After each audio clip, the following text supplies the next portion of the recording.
येवल्यामध्ये हजारो मुस्लिम बांधवांच्या उपस्थितीत ईद उल फितरची नमाज संपन्न झाली। ईदगाह मैदानावर मुस्लिम बांधवांनी सामूहिक नमाज पठण केलं। यावेळी माजी मंत्री छगन भुजबळ यांनी उपस्थिती लावत ईदच्या शुभेच्छा दिल्या।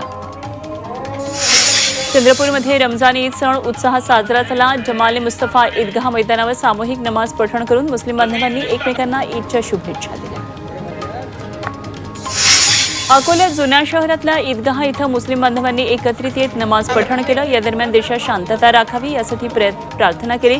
महसूल आणि पोलीस प्रशासनानं मुस्लिम बांधवांना ईदच्या शुभेच्छा दिल्या।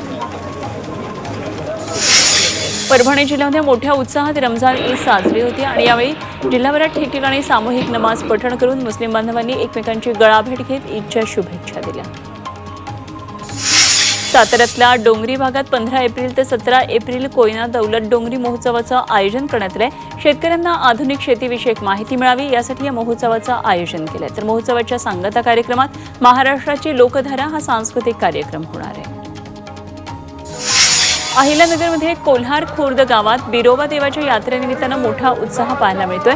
2 दिवसांसाठी यात्रा भरते आणि या यात्रेमध्ये विविध कार्यक्रमांचं सादरीकरण करण्यात येतं। त्याचबरोबर यात्रेत देवाची सोंग नाचवण्याची अनोखी परंपरा जपली जाते।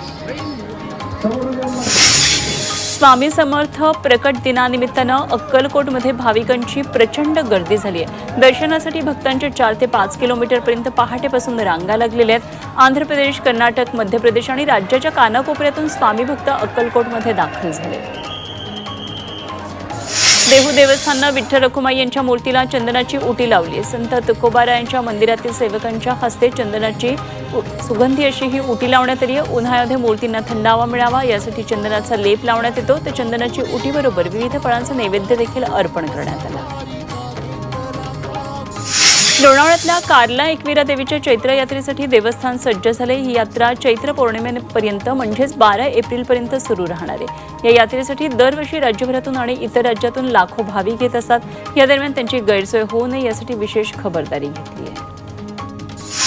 लोणावळ्यातल्या एकविरा देवीच्या चैत्र यात्रेसाठी पोलीस प्रशासन सज्ज आहे। यात्रा सुरळीत पार पडण्यासाठी पोलीस बंदोबस्तही तैनात करण्यात येतोय। भाविकांची गर्दी नियंत्रित करण्यासाठी हार फुलांच्या दुकानांना मागे हलवण्यात आलं। लोणावळ्यातल्या एकविरा देवीच्या यात्रेनिमित्तानं महामार्गाच्या वाहतुकीत बदल करण्यात आला। एकविरा देवीचा चैत्र उत्सव हा 4 एप्रिलपासून सुरू होणार आहे। त्यामुळे जुन्या मुंबई पुणे महामार्गावर जड आणि अवजड वाहनांसाठी वाहतूक निर्बंध लागू करण्यात आलेत। पर्यायी मार्गाची व्यवस्था करण्यात आली आहे। शिर्डीतील साईबाबांच्या दर्शनासाठी येणाऱ्या भाविकांना 5 लाख रुपयांचा विमा संरक्षण मिळणार आहे आणि साई संस्थानं भाविकांना विमा संरक्षण देण्याचा मोठा निर्णय घेतलाय। त्यासाठी साई भक्तांनी दर्शनाला येण्या अगोदर साई संस्थांच्या अधिकृत वेबसाईटवर नोंदणी करणं हे बंधनकारक आहे। पंढरपूरच्या माढा तालुक्यातल्या कुर्डवाडीत धम्म परिषदेचं आयोजन करण्यात आलं। यावेळी भारतीय बौद्ध महासभेचा राष्ट्रीय कार्याध्यक्ष भीमराव यशवंत आंबेडकर उपस्थित होते। ते यावेळी बौद्ध धम्माच्या प्रचार आणि प्रसार आचरण करण्याबाबत मार्गदर्शन केलं। उपस्थितांना बौद्ध धम्माची दीक्षा देण्यात आली। राज्यात साखरेच्या उत्पादनात घट झाली आहे आणि 27 मार्च अखेरच्या ऊस गाळप हंगामाच्या अहवालानुसार 80.06 लाख मेट्रिक टन इतकी साखर उत्पादित झाली आहे। एकूण 200 पैकी 189 कारखान्यांची धुराडी आता ऊस संपल्यानं बंद झाली आहे। त्यामुळे जेमतेम 11 साखर कारखान्यांचा ऊस गाळप हंगाम सुरू आहे। नाशिक जिल्ह्यातल्या धरणांमध्ये 43.40% जलसाठा शिल्लक आहे। जिल्ह्यातल्या छोट्या मोठ्या 24 धरणातील पाणी साठवण क्षमता 65,664 दशलक्ष घनफूट आहे। सध्या यामध्ये केवळ 28,496 दशलक्ष घनफूट इतकं पाणी शिल्लक आहे आणि उन्हाचा कडाका वाढत चाललाय। त्यामुळे धरणांमधील जलसाठा आता कमी होतोय। कल्याण रेल्वे स्थानकाचा खंडित केलेला पाणी पुरवठा सुरू करण्यात आलाय। कल्याण स्थानकाचं 4 कोटी रुपयांचं पाणी बिल थकीत होतं आणि पाणी बिलाबाबत नोटीस बजावून सुद्धा त्याला प्रतिसाद न दिल्यानं केडीएमसीनं पाणी पुरवठा खंडित केला। मात्र आता बिल भरण्याची तयारी दर्शवल्यानं कल्याणचा पाणी पुरवठा सुरू केलेला आहे। उन्हाच्या झळा जसजशा वाढत चालल्यात त्याचबरोबर राज्यातल्या धरणामधला पाणीसाठा झपाट्यानं खालावत चाललाय। लवकरच पाणी पुरवण्याचं नियोजन करावं लागणार आहे। राज्यात 2997 धरणं आहेत आणि 2 आठवड्यांपूर्वी 50% असलेला पाणीसाठा आता 47% आला आहे। धुळे जिल्ह्यामध्ये तापमानाचा पारा 40 अंशांपर्यंत पोहोचला। त्यानुसार महापालिका अलर्ट मोडवर आली आहे। या पार्श्वभूमीवर शहरातल्या 5 रुग्णालयांमध्ये उष्माघात कक्ष तयार करण्यात आले. दुपारी 12 वाजल्यापासून ते संध्याकाळी 4 वाजेपर्यंत नागरिकांनी घराच्या बाहेर पडू नये असं आवाहन महापालिका आयुक्तांनी केलं. नंदुरबारमध्ये तापमानाचा पारा वाढलाय, त्यामुळे कूलर आणि पंखा घेणाऱ्यांची संख्याही वाढत चालली आहे. कूलरची मागणी वाढल्यानं कूलरच्या दरात ही वाढ झाली आहे. तर तापमानाचा पारा दिवसेंदिवस वाढत असल्यानं नागरिक कूलर आणि पंख्याचा आसरा घेतात. कॅन्सरच्या रुग्णांमध्ये होत असलेली वाढ लक्षात घेता या आजाराला प्रतिबंध करण्यासाठी आरोग्य विभागानं कंबर कसली. सार्वजनिक आरोग्य विभागातर्फे आता ऑन व्हील कॅन्सर तपासणी सुरू होणार आहे. राज्यातील 8 जिल्ह्यांमध्ये डायग्नोस्टिक कॅन्सर व्हॅन सुरू करण्यात येणार आहे. यासाठी 79 लाखांची तरतूद करण्यात आली आहे. नंदुरबारमध्ये बदलत्या तापमानामुळे मुलांमध्ये साथीचे आजार आढळू लागलेत आणि त्यामुळे रुग्णालयांमध्ये उपचार घेण्यासाठी लहान मुलांची संख्या वाढतीये. यासाठी लहान मुलांची काळजी घ्यावी असं आवाहन आरोग्य विभागानं केलं आहे. मोतीबिंदू शस्त्रक्रियेत महाराष्ट्र हा 2ऱ्या क्रमांकावर आहे. ही शस्त्रक्रिया पंतप्रधान मोतीबिंदू मुक्त भारत योजनेअंतर्गत करण्यात येत आहेत. तर राज्यामध्ये 3 वर्षात 25,69,000 मोतीबिंदू शस्त्रक्रिया झालेल्या आहेत आणि या शस्त्रक्रिया आरोग्य विभाग, वैद्यकीय शिक्षण विभाग तसंच स्वयंसेवी संस्था आणि खासगी रुग्णालयांच्या माध्यमातून करण्यात आल्या आहेत. मध्य रेल्वे प्रशासनानं अनधिकृत तिकीट दलालांवर कारवाईचा बडगा उगारला आहे. गेल्या आर्थिक वर्षात तब्बल 2 कोटी रुपयांची रेल्वे तिकीटं जप्त केलेत. यामध्ये प्रवास झालेली आणि प्रवास करण्यायोग्य अशा दोन्ही प्रकारातील तिकिटांचा समावेश आहे. मध्य रेल्वेच्या हद्दीत बेकायदेशीर फेरीवाल्यांविरोधात रेल्वे सुरक्षा दलानं अर्थात आरपीएफनं धडक कारवाई सुरू केली आहे. या कारवाईमध्ये आतापर्यंत 37,823 बेकायदेशीर फेरीवाल्यांना अटक केली आहे. या मोहिमेमध्ये 4,23,94,071 रुपये असा दंड वसूल करण्यात आला. लासरगावमध्ये उद्यान आणि डिजिटल अंगणवाडीचे लोकार्पण करण्यात आले आहे. शहरातल्या अंबिकानगरमध्ये 30 लाख रुपये खर्च करून उद्यान आणि डिजिटल अंगणवाडी उभारण्यात आली. छगन भुजबळ यांच्या हस्ते लोकार्पण करण्यात आलं.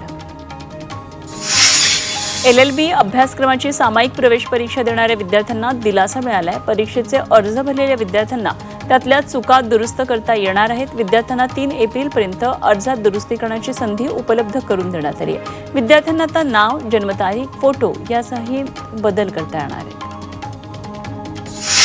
झोपडपट्टी पुनर्वसन प्राधिकरणाचे 3 रखडलेले प्रकल्प म्हाडामार्फत आता पूर्ण केले जाणार आहेत. SRA योजना मार्गी लावण्यासाठी प्रकल्प म्हाडाला देण्याचा निर्णय राज्य सरकारने घेतला आणि 21 प्रकल्प म्हाडाकडून आता पूर्ण केले जाणार आहेत. धारावी पुनर्विकास प्रकल्पाअंतर्गत झोपडीधारकांचं पात्रता निश्चितीसाठी आता सर्वेक्षण सुरू आहे आणि हे सर्वेक्षण अंतिम टप्प्यात असताना अनेकांनी सर्वेक्षण करून घेतलेलं नाही किंवा कागदपत्र जमा केलेली नाहीये. त्यामुळे अशा झोपडीधारकांना कागदपत्र सादर करण्यासाठी 15 एप्रिलपर्यंत अंतिम मुदत देण्यात आली आहे. मुंबईच्या धारावीतील रस्ते धोकादायक झालेत आणि या रस्त्यावर महापालिकेची वाहनं आणि सिलेंडर वाहतूक करणारी वाहनं ही नित्यनेमानं उभी असतात. काही दिवसांपूर्वी निसर्ग उद्यानाजवळ एका ट्रकमधला गॅस सिलेंडरमुळे आग लागल्याची घटना घडलेली होती. यानंतरही ठोस कारवाईकडे दुर्लक्षच असल्याचं दिसून येत आहे. भारतीय कापूस बाजारातल्या उदासीनतेमुळे आंतरराष्ट्रीय बाजारात केवळ 18 लाख कापसाच्या गाठींची निर्यात झाली आहे. भारतीय कापसाचे दर 52 ते 53 हजार रुपये असतात. त्यामुळे ब्राझील, अमेरिकेतून कापसाला प्रचंड मागणी. कापसाला कमी हमी भाव दिल्यानं शेतकऱ्यांनी खासगी व्यापाऱ्यांना कापूस विकला आणि 15% कापूस हा शेतकऱ्यांच्या घरात पडून आहे. ठाण्यातील शहापूरमध्ये 7-8 वर्षापूर्वी लागवड केलेल्या आंब्याच्या झाडांना आंबे येत नाहीत, तर वातावरणामुळे मोहर गळून पडू लागले. त्यामुळे शेतकरी चिंताग्रस्त झाले. गुढीपाडव्याच्या मुहूर्तावर मुंबई कृषी उत्पन्न बाजार समितीत आंब्याची आवक कमी झाली आहे आणि गेल्या वर्षी 91,730 पेट्यांची आवक झाली होती. यावर्षी फक्त 50,882 पेट्यांची आवक झाली आहे. नंदुरबारमध्ये केळी उत्पादनात घट होतीये, त्यामुळे शेतकऱ्यांकडून आता केळीचं पीक वाचवण्यासाठी शर्थीचे प्रयत्न सुरू आहेत. नायलॉनच्या दोरीच्या सहाय्यानं केळीच्या खांबांना ते बांधण्यात येतात. त्यामुळे केळी पीक वाचणार आहे आणि उत्पादनही चांगलं येईल अशी अपेक्षा शेतकऱ्यांनी व्यक्त केली आहे. पिंपरीच्या बाजारात महाबळेश्वरच्या गाजराची सध्या मोठ्या प्रमाणात आवक वाढली आहे आणि उन्हाची तीव्रता वाढल्यामुळे काकडी, गाजर, बीट, आवळा याचीही मागणी वाढली.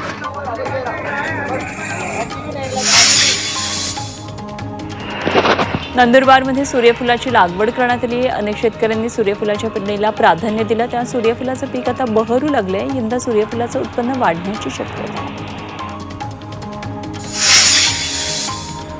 प्लॅटिनम आणि हिऱ्यांचे दागिने गिफ्ट म्हणून देण्याचं आकर्षण सध्या वाढत चाललेलं आहे आणि त्यामुळे सातत्यानं चांगल्या परताव्यामुळे गुंतवणुकीसाठी श्रीमंतांचं प्राधान्य याकडे वाढलेलं आहे। भारतातल्या प्लॅटिनम दागिन्यांच्या बाजारातली उलाढाल 2030 पर्यंत 20,000 कोटी रुपयांचा टप्पा पार करेल असा अंदाज आहे।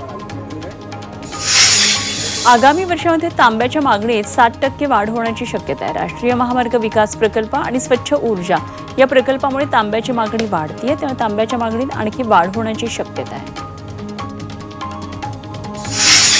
पुण्यातल्या सहकार नगर भागामध्ये काल लागलेल्या आगीत एका कामगाराचा मृत्यू झाला आणि या प्रकरणात हॉटेल मालकावर गुन्हा दाखल करण्यात आला।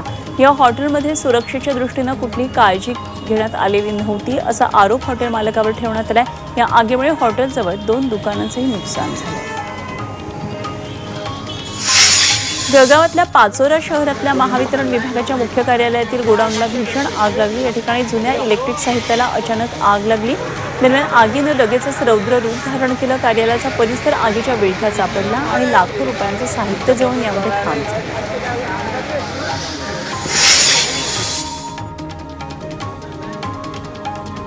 वाशीमधल्या 3,000 जन्ममृत्यूचे दाखले रद्द करण्यात आलेले आहेत आणि राज्यात काही ठिकाणी बांगलादेशी नागरिकांना जन्मदाखले दिल्याच्या संशयावरून प्रशासन सतर्क आहे। त्यामुळे वाशीमसह इतर जिल्ह्यात अशा दाखल्यांची चौकशी सुरू आहे।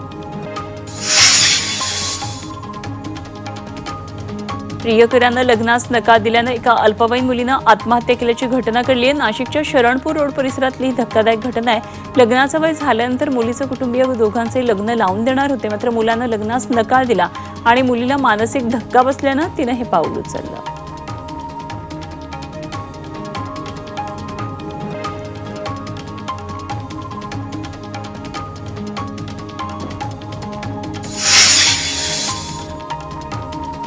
सोलापुरातल्या माढामध्ये एका विद्यार्थ्यानं गळफास घेऊन आत्महत्या केली। हा विद्यार्थी इयत्ता 4थी शिकत होता। परीक्षेत कमी गुण मिळाल्याने या विद्यार्थ्यानं आत्महत्या केली।